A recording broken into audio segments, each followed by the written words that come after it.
지난주 제목이 뭐였죠? 예, 과거를 환대하고 뭐죠? 과거를 환대하고 미래를 소망하는 오늘인가요? 하여튼 뭐 그런 거죠. 근데 여러분 위로가 많이 되시죠? 설교한 인간도 잘 기억 못하니까 여러분 기억 못하시는 거 당연한데 핵심이 뭐예요? 그러니까 십계명이 사실은 옛날 뭐 광야에서 수천 년, 삼천 년 전에 주어진 말씀이 아니라 십계명이 오늘의 사건이어야 되고, 만일에 십계명이 오늘의 사건이면 과거가 상처로 남지 않고 오늘을 위한 오늘 내가 환대할 수 있는 그 시간이 되고, 또 미래가 두려움과 의심의 시간이 아니라 내가 소망할 수 있는 시간으로 바뀔 거다. 그래서 십계명이 오늘 나의 이야기가 되게 하는 게 너무 중요하다는 이야기를 하려고 했고요.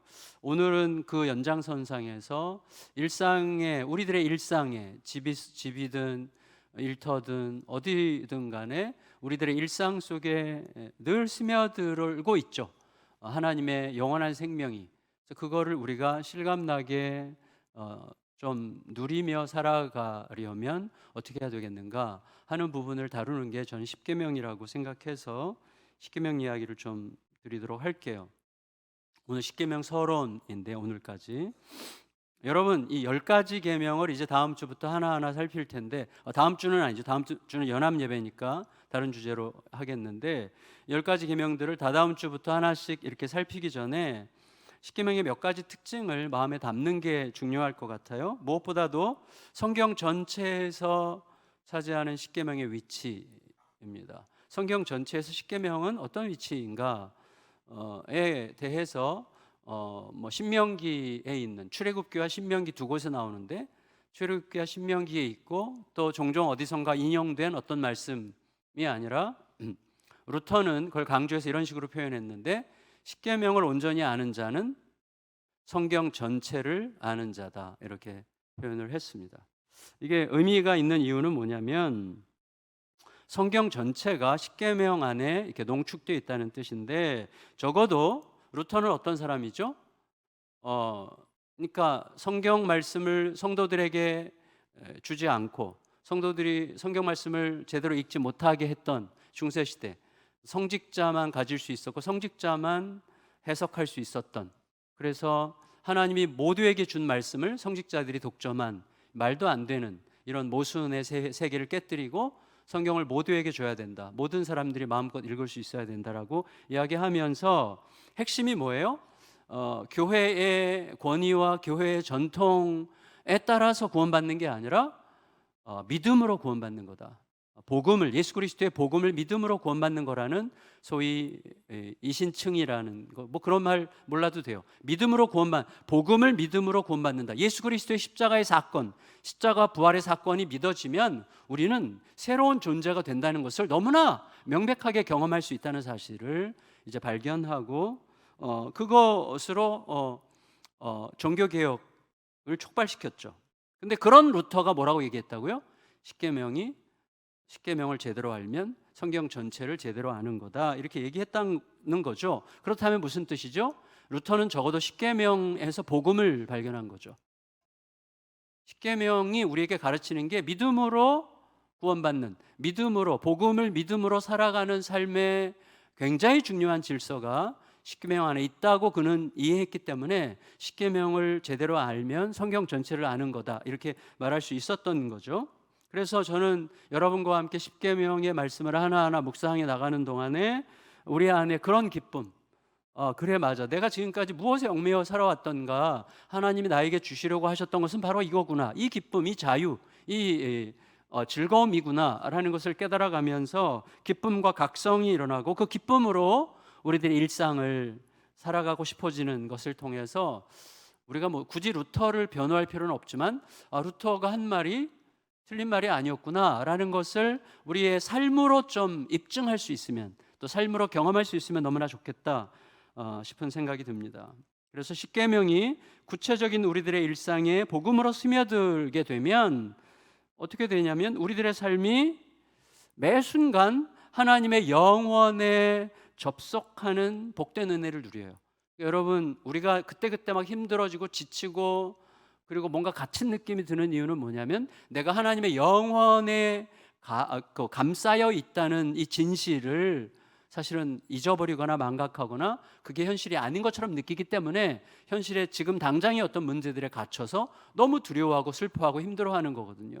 그래서 이 십계명을 묵상하는 동안에 그 하나님의 영원의 현실성이 우리의 가슴 깊이 들어오게 되는 은혜가 임하시기를 진심으로 바랍니다. 1970년대 후반에 폴란드를 좀 가보면 1970년대 후반부의 폴란드는 굉장히 심각한 경제 위기를 겪고 있었어요. 뭐 폴란드가 지금도 그렇게 잘 사는 나라는 아니지만, 근데 1980년대에 나라가 너무 힘들고 또 이제 굉장히 국가적으로 억압적인 시대였기 때문에 1980년대 우리에게 유명한, 지금 제 또래들은 전부 다 그 이름 딱 들으면 기억이 날 텐데, 바웬사라고 기억나세요? 레흐 바웬사라고 폴란드의 조선업을 파업하게 되는 계기로 노조를 창설했죠. 독립 노조를 창설했고 그리고 시민 운동을 시작했죠. 이 바웬사가 나중에 대통령까지 되는데 말하자면 공산주의로 깊이 물든 동구권 최초로 공산당 독재에서 벗어난 시민 운동이 일어난 거예요. 바웬사의 노조 운동이었는데, 그래서 그때 위기를 느낀 그 폴란드 정부가 1981년도에 계엄령을 선포했어요. 그래서 군과 경찰이 이제 국가의 주요한 시설들을 다 장악하죠. 그리고 이제 뭐 계엄령이 선포되면 몇 가지가 나오잖아요. 뒤따르는 통행 금지, 집회 금지, 출판 검열, 언론 통제, 이런 것들이 실시되면서 그리고 동시에 일어나는 게 뭐죠? 이제 좀 약간 그 정부에 대해서 친화적이지 않은 지식인들, 그래서 만여 명에 달하는 지식인들을 국가의 공공의 적으로 선포하고 그들을 구금시키고 그 중에 상당수를 처형했어요. 그러니까 국가 전체가 이 자유를 잃고 갑자기 어두움에 빠져드는 그런 시대였거든요. 이런 공포스러운 분위기가 수년간 계속됐습니다. 그러는 동안에 폴란드 사람들이 희망을 다 잃었어요. 굉장히 유명한 이야기, 1981년도 폴란드 계엄령은 세계적으로 유명한 사건인데 나라의 희망이 다 사라졌어요. 이제 우리는 왜 살아야 되지? 뭘 먹고 살아야 되지? 어떻게 해야 되는 거지? 이런 나라에 계속 산다는 건 무슨 뜻이지? 나라 전체가 감옥처럼 느껴졌기 때문에 너무 힘든 시간이 됐어요. 이때 이제 폴란드 영화 감독 중에 키에슬롭스키라는 감독이 있는데 제가 지금 굉장히 세련되게 발음하려고 노력했어요. 사실은 저도 보고 읽어야 되는데 약간 여기에 이제 예, 그래요. 그런데 하여튼 이 감독이 바르샤바, 폴란드 수도 바르샤바 구석구석을 계속 걸어서 여행을 했어요. 다니면서 사람들의 공허한 눈빛을 너무 많이 발견했고, 그리고 될 대로 되라는 식의 표정, 이 나라에 될 대로 되라는 식의 표정이 꽉 차 있었어요. 여러분, 우리나라 20대 30대 자살률은 세계 1위예요. 근데 최근에 40대 자살률도 세계 1위로 올라갔어요. 우리나라가. 40대는 뭐죠? 한참 제일 열심히 일해야 될 나이예요. 근데 40대 자살률도 세계 1위가 됐어요.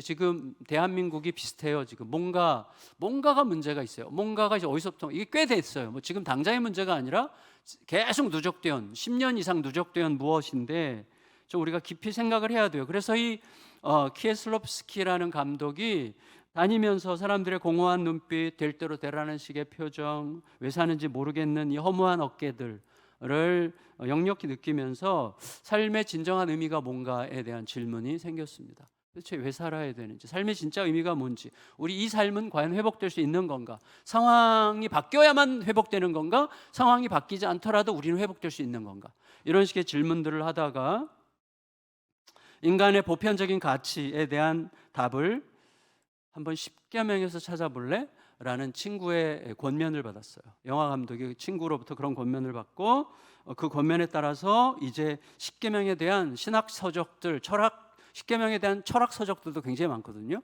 책들을 막 엄청나게 섭렵했어요. 그러는 동안에 확신이 들었어요.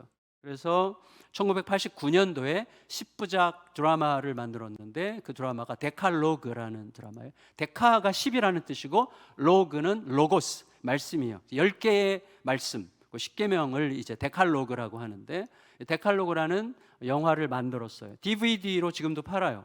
저도 DVD를 구입해서 지금 드라마를 계속 보고 있는 중이거든요.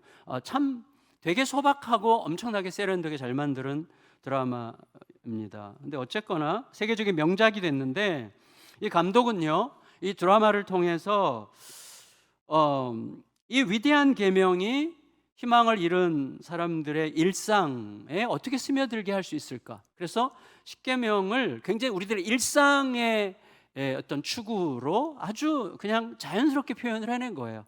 뭐 하나님의 말씀, 뭐 옛날에 뭐 10개 뭐 이런 영화랑 완전히 차원이 다르고 일상의 드라마예요. 근데 일상의 드라마 안에서 십계명의 정신과 신학과 가치가 어떻게 스며들게 할 수 있는지를 의도했어요. 그걸 표현하고 싶어 했어요. 그래서 기본적으로는 이 감독은 십계명을 제대로 이해하고 제대로 따른다면 허무와 무기력해진 이 폴란드인들의 삶을 바꿀 수 있을 거라고 확신했습니다.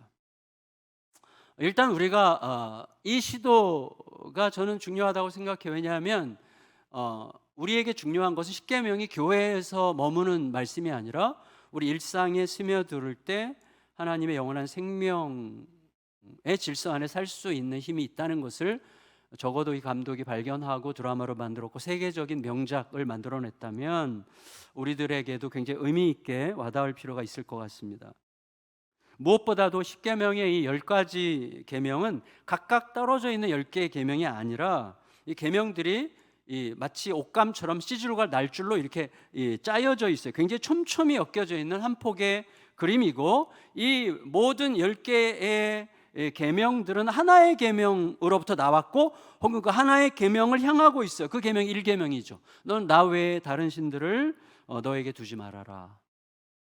이게 무슨 의미냐면 우리는 하나님의 이름을 부르면서 늘 다른 신들을 섬기고 있다는 거예요. 안전이라는 신, 내 욕망이라는 신, 내 자존심이라는 신, 내 존재를 더 확장하려고 하는 신, 이런 굉장히 많은 신들, 어떤 사람은 돈의 신, 명예의 신이라는 신, 굉장히 많은 종류의 신들을 섬기고 있는데 거기서 또 다 파생하는 문제들이거든요. 그래서 이 십계명이라는 하나의 직조물이 10개의 계명이 아니라 다 짜여져 있어서 오직 1계명 안에서만 답을 찾을 수 있는, 또 1계명이 전체 10계명을 감싸고 있는 그런 형태가 십계명이다, 이렇게 말할 수 있습니다. 그래서 결국 십계명은 뭐냐면 그 하나의 계명을 제대로 지키면 우리가 의로워질 수 있다, 이거를 말하려고 하는 게 아니라 십계명은 결국 하나님을 제대로 알게 하려는 거예요. 하나님을 제대로 알게 해서 하나님을 제대로 예배하면 모든 질서가 잡힌다는 거예요. 첫 단추를 제대로 끼우면 모든 게 정연해지는 거예요. 근데 첫 단추부터 잘못 끼워져 있기 때문에 다 이렇게 망가져 있다는 거예요. 교회 다니는 분들도 저도 포함해서 대부분 그래요. 우리가 망가지는 이유는 뭔가 이 단추가 잘못 끼워져 있어요. 어디선가 나는 엄청나게 하나님을 섬긴다고 하고 내가 심지어 목사라고 해도 실제로 제 마음속에 나를 다스리고 있는 것은 하나님이 아닌 경우가 굉장히 많아요. 꽤 나도 모르게 경건한 것 같았는데 아니었어요. 그 경건이라는 게 경건을 주장하려고 하는데 욕망이었던 경우들이 꽤 많거든요. 그러니까 그 부분과 싸워야 되는 거예요. 그런 맥락에서 스탠리 하워스라고 세계적인 신학자인데 그분은 이렇게 얘기했어요. 십계명은 뭐냐? 우리가 어떻게 살아가야 될지를 지시하는 명령이 아니라 어떻게 하나님을 제대로 예배할 수 있는지를 가르치는 안내자다, 이렇게 얘기를 했습니다. 십계명을 통해서 우리가 배울 수 있는 최고의 것은 어떻게 하나님을 예배해야 되는가, 이거를 깨우쳐야 되는 거예요. 우리들은 허울 좋고 그럴듯한 명분으로 얼마든지 내 자존심, 내 욕망, 내 존재의 의미, 내 야망, 자기의 추구를 예배할 수 있는 자들인데 그거는 아직도 하나님만 섬기라는 이 말씀을 제대로 알지 못하거나 내 마음에서 제대로 각성하지 못했기 때문이다, 이렇게 말할 수 있기 때문이죠. 이를 위해서 먼저 십계명 서론의 첫 절인 1절을 좀 생각하려고요. 1절. 지난주에는 2절을 생각했는데 오늘 1절을 다시 한번 읽어보겠습니다. 1절만 시작. 하나님이 이 모든 말씀으로 말씀하여 이르시되 하나님이 모든 말씀으로 말씀하여 이르시되 자, 하나님은 10개의 계명으로 요약할 수 있는 성경 전체죠. 아까 루터가 얘기한 것처럼 성경 전체를 10개의 계명으로 요약했고 핵심이 하나님을 예배하라는 거죠. 그리고 이 10개의 말씀은 하라와 하지 말라로 구분되어 있어요. 하라는 2개예요. 4계명, 5계명. 나머지 8개 계명은 전부 다 하지 말라예요. 이게 이제 10계명의 구성적 특성이라고 할 수가 있겠는데, 여러분 중요한 건 뭐냐면 어떻게 해라든지 어떻게 하지 말라라든지 결국은 하나예요. 뭐죠? 하나님만 섬겨라. 그 말이에요. 하나님만 섬겨라. 그 말 하려고 하는 거예요. 예를 들어서 여러분 절 보세요. 안식일을 제대로 섬겨라. 안식일을 섬기라는 말씀은 뭐예요? 안식일의 주인의 뜻 안으로 들어가라는 말이죠. 주일날 밥 사 먹었어? 주일날 차 탔어? 주일날 돈 썼어? 이딴 문제가 아니라는 거예요. 안식일은 안식일의 주인이신 그분의 뜻 안에 너가 머무르고 있어? 그 뜻 안에서 뭐 돈을 쓸 수도 있죠. 차를 탈 수도 있죠. 음식을 사 먹을 수도 있죠. 누군가를 살리기 위해서라면, 생명을 살리기 위해서라면, 또 누군가에게 유익을 주기 위해서라면 얼마든지 할 수 있는 거죠. 그러니까 안식일을 지키라는 말씀은 안식일의 주인의 뜻 안으로 들어가서 그분을 제대로 예배해라, 이런 뜻이에요. 마찬가지로 하지 말라는 말씀도 야 그것만 안 하면 돼, 그 말씀이 아니라는 거죠. 하지 말라 그 말은 뭐죠? 그것만 하지 않으면 상관없어가 아니라 하려면 제대로 해라 그 말이죠. 무슨 말이에요? 살인하지 말라, 이 말은 무슨 말이에요? 사람만 안 죽이면 돼, 그 말이 아니죠. 네, 모든 생명을 주신 하나님을 예배해라, 그 말이죠. 모든 생명을 주신 하나님을 예배하여 생명을 존귀히 여기라는 말이지, 사람을 죽이는 일만은 절대 하지 마, 그런 말이 아닌 거죠. 그러니까 이런 관점들이 우리들의 일상으로 스며들도록 이제 우리가 기대하는 마음으로 다다음 주부터 말씀 묵상할 건데, 일단 가장 기본적으로 십계명의 본질은 이게 법이 아니라는 거예요. 십계명은 commandment는 사실 명령이기 때문에 법이라고 할 수도 있지만 사실은 법이라기보다는 복음이에요. 복음. 어거스틴이 이렇게 얘기했는데, 어거스틴은 율법으로는 죄를 깨닫는다는 이 로마서 3장 20절 말씀을 인용하면서 이렇게 말했어요. 그냥 적었는데 뭐 다 우리가 아는 말씀이에요. 어떤 법도 인간의 악을 제거할 수는 없다. 계명 곧 법은 인간의 죄악을 덜기는커녕 도리어 불러들인다. 법이 개입한 이유는 이전에는 죄라고 여겨지지 않던 것까지도 죄라는 걸 알게 하기 위해서였기 때문이다. 그러니까 법의 무능함을 이제 이런 식으로 표현을 했어요. 법과 규정이라는 것은 최소한 우리가 갈 길을 알려주는 거지만 사실은 법이 강조되기 시작하면 비참해지기 시작해요. 왜냐하면 바울이 로마서 7장 11절에서 뭐라고 그랬는가 하면 죄가 기회를 타서 법으로 말미암아 나를 속이고 그 법으로 나를 죽였다, 이렇게 표현했어요. 바울의 표현인데 무슨 말이냐면 이거예요. 보세요. 자, 십계명은 10가지죠. 근데 법을 좋아하는 유대인들은 10가지 십계명을 613개로 늘렸어요. 확장했어요. 그래서 이게 하나하나의 법을 제대로 적용하려고 하다 보니까 자꾸 세부적인 법들이 만들어져요. 예를 들어서 안식일을 지켜라. 그럼 어디까지 안식일을 지키는 거냐? 이거 가지고 이제 막 논의하면서 법을 계속 만드는 거예요. 계속 법을.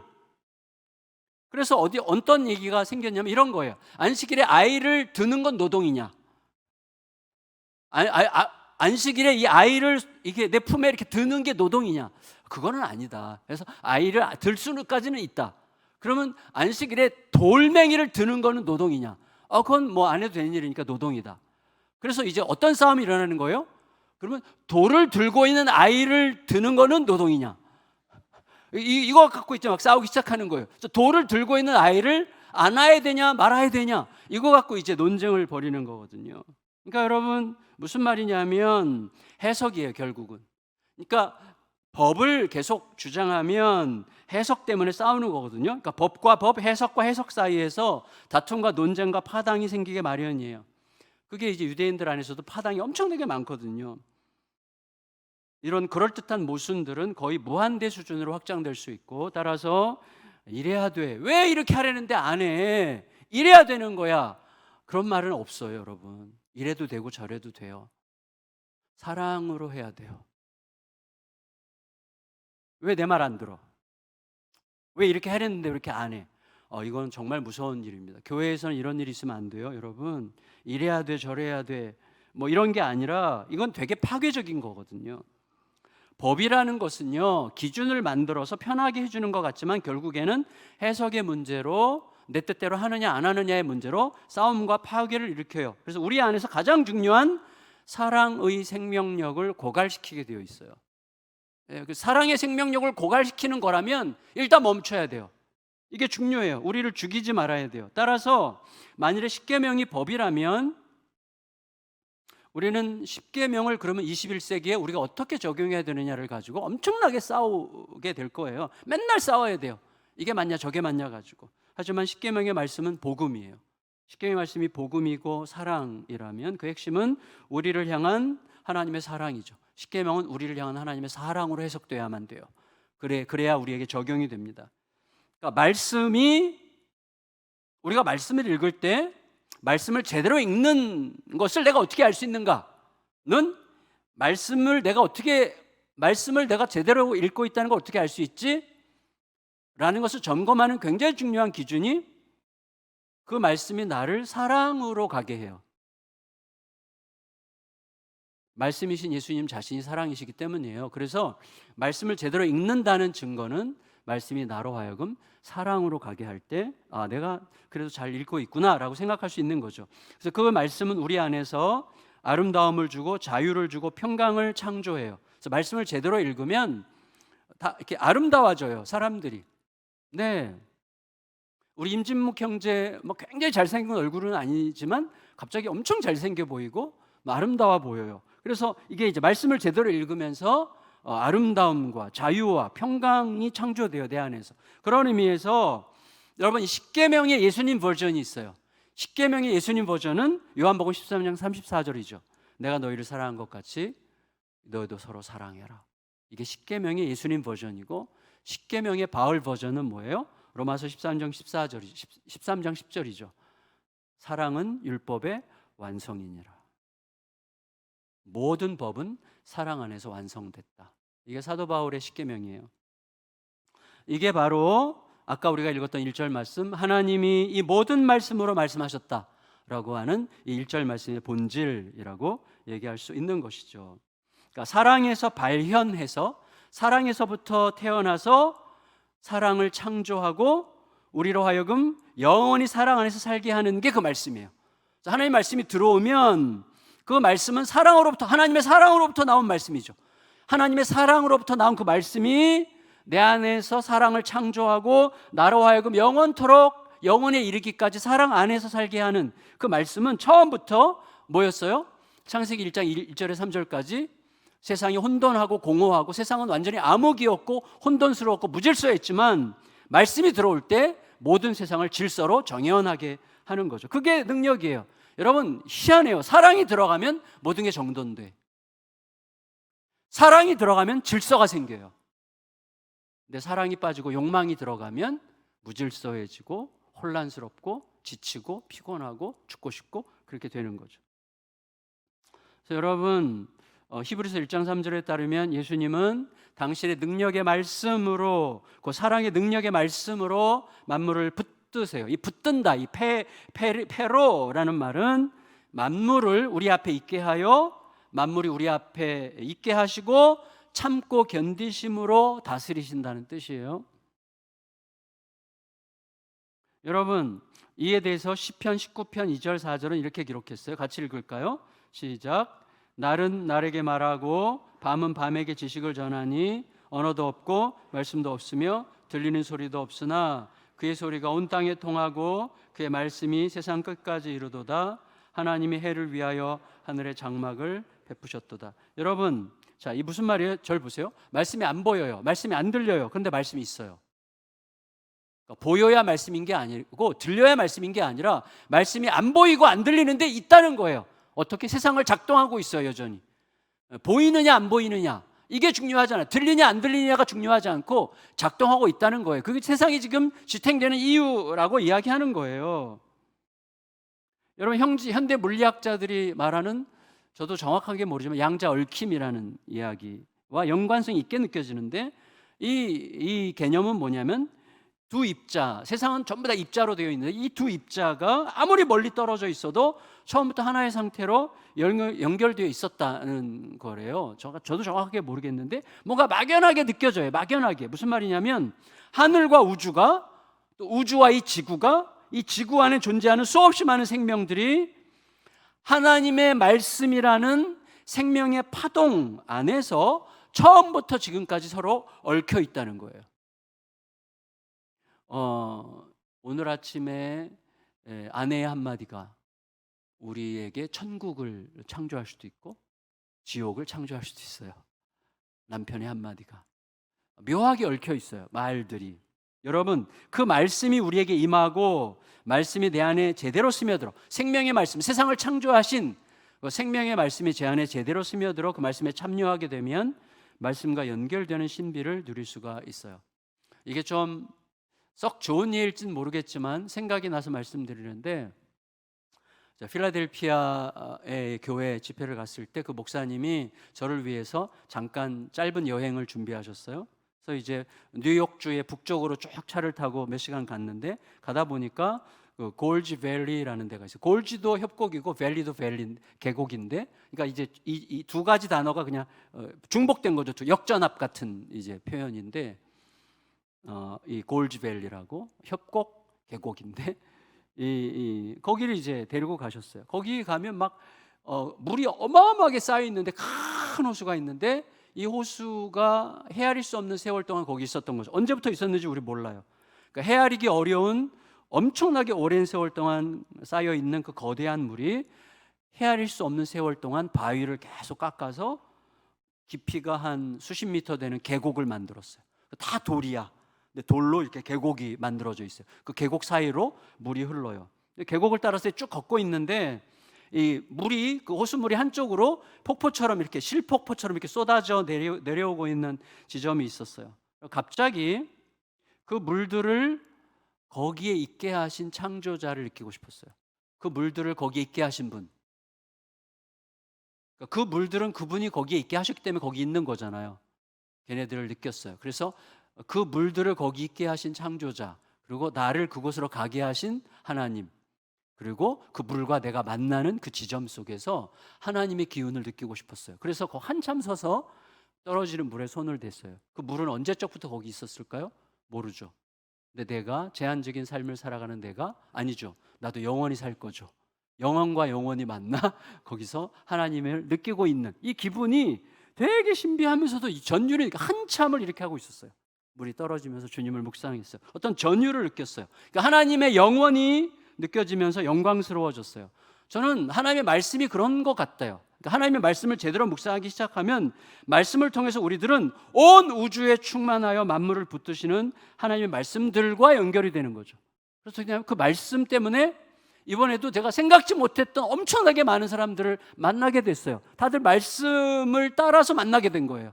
말씀이 그런 만남들을 만들고 만남들이 새로운 일들을 창조해서 하나님의 새로운 일들을 일으키기 시작하는 거죠. 그게 하나님의 말씀의 이야기예요. 말씀이 그런 거예요. 하나님의 말씀을 통해서 우리는 온 우주에 충만하여 만물을 붙드시는 그의 말씀과 연결이 되죠. 그래서 우주에 충만하신 하나님의 영원한 질서와 이렇게 연결돼서 하나님의 영원한 평강의 감사인 자로 안식을 누리며 살게 되는 거예요.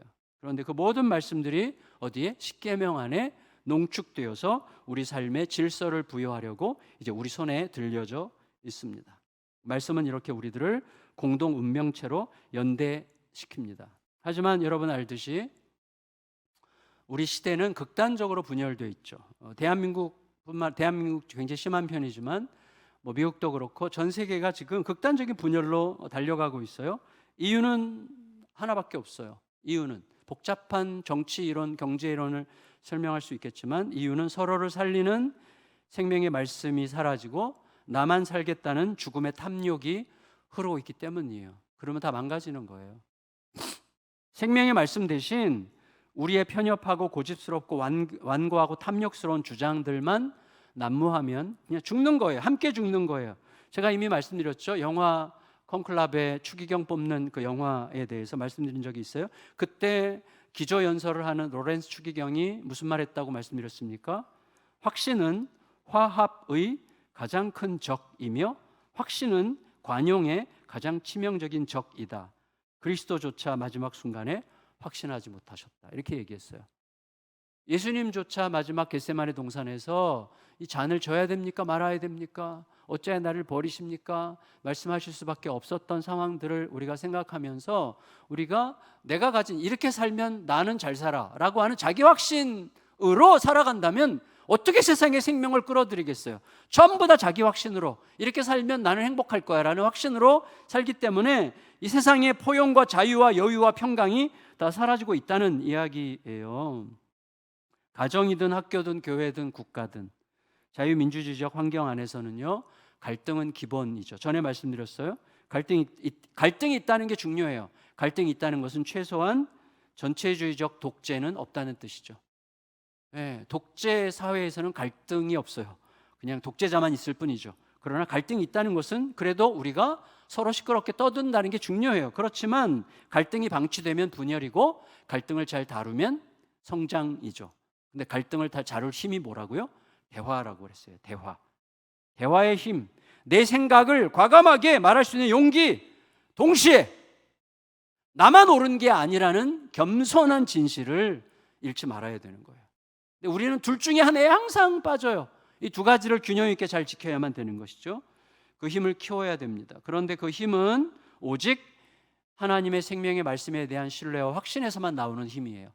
그래서 말씀에 대한 진짜 확신이 없으면 이런 용기와 이런 겸손함이 생길 수가 없어요. 하나님의 말씀이 옳기 때문에 난 틀려도 된다는 생각에서 과감한 용기를 낼 수 있고, 하나님의 말씀이 옳기 때문에 지극히 아름다운 겸손이 가능해지는 거예요. 내가 옳은 건 아니니까. 말씀이 선물하는 과감한 용기와 지극히 아름다운 겸손이 우리들을 감싸게 되면 말씀이 이루는 새 역사의 꽃이 어디서나 피어올 수 있다는 것을 완전히 믿으셔야만 됩니다. 여러분 꼭 믿으셔야 돼요. 믿으세요. 제가 한 가지 얘기 드리고 마칠게요. 자, 최근 어디선가 성심당이 축적한 관계라는 글을 읽었어요. 성심당 아시죠? 대전의 빵집 성심당이 축적한 관계. 여러분 잘 들어주세요. 2014년도 기준으로, 작년 한 해 기준으로 전국 어디서나 찾아볼 수 있는 빵집이 있죠. 파리바게트. 파리바게트를 운영하는 회사가 파리 크루아상인데, 파리 크루아상의 작년 1년 매출은 2조였어요. 2조. 뚜레쥬르도 전국에 있죠. 뚜레쥬르를 운영하는 CJ 푸드빌이죠. CJ의 매출은 1조 원 가까이 됐어요. 영업이익을 보면 파리 크루아상의 영업이익이 223억이었고 뚜레쥬르를 운영하는 CJ 푸드빌의 영업이익은 293억이었어요. 그런데 1956년에 대전역 앞에서 처음 찐빵집으로 시작한 성심당. 이 성심당은 오직 대전 안에만 있어요. 지점을 내도 대전에만 내. 전국 어디 가나 없어요. 대전에만 가야 만날 수 있는 게 성심당인데, 오직 대전이라는 한 도시만을 기반으로 성장한 이 빵집, 작년 1년간 매출이 1937억이었어요. 1937억. 근데 영업이익은 478억이었어요. 이 대기업 프랜차이즈의 2배 이상이에요. 자, 여러분 이게 뭘 얘기하는 거죠? 지금 저는 경제 얘기하는 게 아니에요. 성심당의 힘은 뭔가? 아까 얘기했죠? 성심당이 축적한 관계라고 이야기했어요. 다시 말하면 성심당은 공동체적 관계를 추구했어요. 그래서 여러분 프랜차이즈 기업들은 대부분 되도록 책임을 안 지려고 알바생을 많이 쓰고 임시직을 굉장히 선호했어요. 성심당은 대부분이 정규직이고 또 정규직 직원들에 대한 대우도 대기업과 비슷해요. 대기업 이상이라고 해요. 공동체적 관계의 축적이었어요. 그리고 부근에서 성심당 가보셨죠? 좁은 골목 거기 있는데 거기에 이제 노점상 할머니들 계시거든요. 노점상 할머니들 쓰라고 빵집 바깥으로 수도를 하나 따로 대가지고 마음껏 수도꼭지를 틀어서 마음껏 쓰도록 배려했어요. 공동체적 관계의 축적이었어요. 새로운 매장을 낼 때 인근에 피해를 볼 가게들이 있는가 없는가를 제일 먼저 살펴요. 우리나라 대기업들은 몇 미터 가면 또 있고 또 있고 또 있고 서로 망하게 하죠. 인근에 피해를 볼 가게가 있는지 없는지를 먼저 살펴요. 그래서 유명 백화점들이 서울의 본점에 혹은 해외 지점에 무척 좋은 조건으로 매장을 내줄 테니까 좀 해라라고 아무리 제안해도 다 사양했어요. 공동체적 관계의 축적이었어요. 그런데 이들을 움직인 굉장히 중요한 철학은 뭐냐면 사람의 행복은 소득에 있지 않고 관계에서 온다 였어요. 불행한 이웃을 곁에 둔 채 혼자 행복을 누리는 건 미친 짓이다 이렇게 얘기했어요.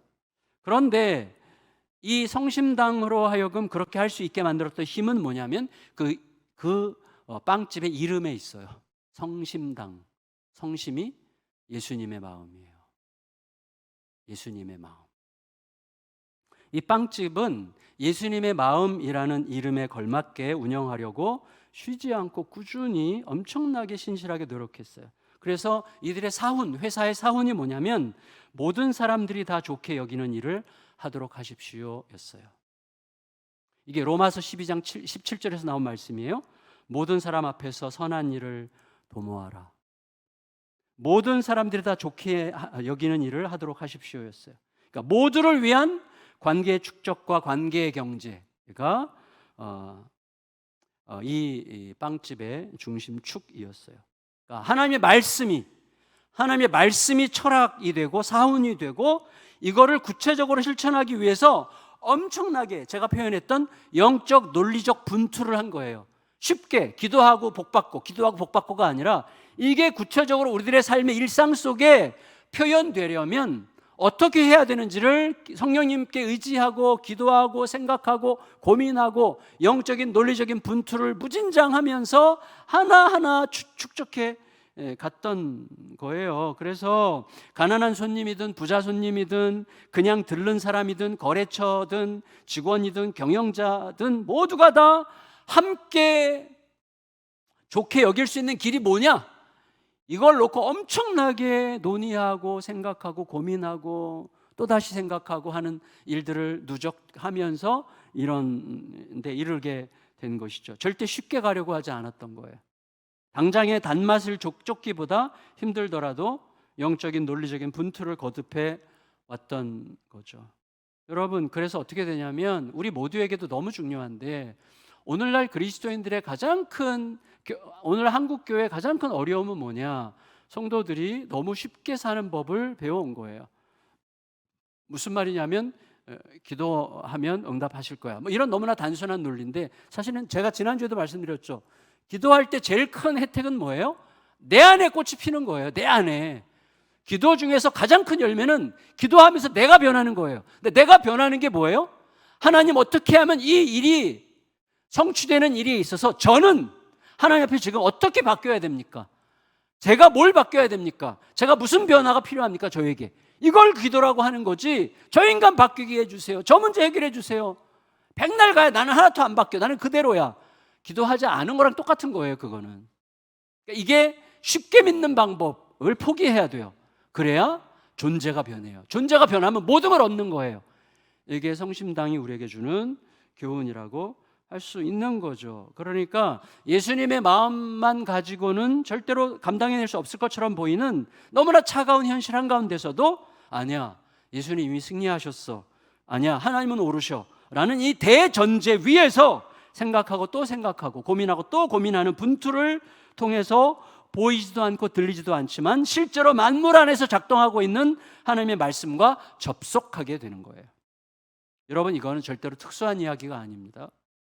정도도 다르고 장르도 다르고 상황도 다 달라요. 우리들은 전부 다 다르지만 주님의 말씀은 우리 모두에게 보편적으로 역사합니다. 주님의 은혜도 동일하게 보편적으로 역사합니다. 우리들의 기질, 성품, 상황에 따라서 각각 다른 방식으로 다른 수준에서 나타날지언정 그 본질과 그 사랑과 기쁨과 신뢰와 만족을 남기는 것은 동일하다는 것을 믿으셔야 돼요.